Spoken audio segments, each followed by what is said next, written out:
પ્રાયોજક છે cancer healer centre, a new beginning.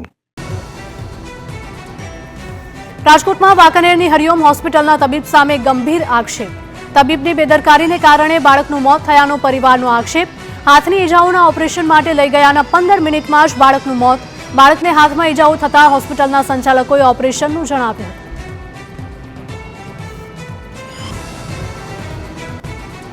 Devsar ગામે શાળાએથી પરત ફરતા સમયે પડી જતા બાળકના હાથમાં થઈ હતી ઈજાઓ. હોસ્પિટલમાં સારવાર માટે પણ બાળક ચાલીને આવ્યો હોવાનો પરિવારનો દાવો.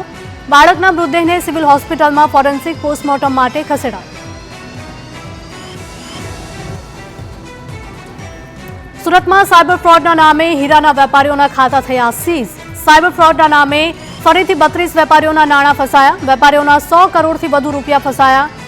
જીજેઈપીસીના રિજનલ ચેરમેનનું ખાતું પણ થયું સીઝ. અગાઉ 50 વેપારીઓના અંદાજે 500 કરોડ રૂપિયા ફસાયા હતા. વેપારીઓ દ્વારા કેન્દ્રીય ગૃહપ્રધાન અમિત શાહને કરાશે રજૂઆત.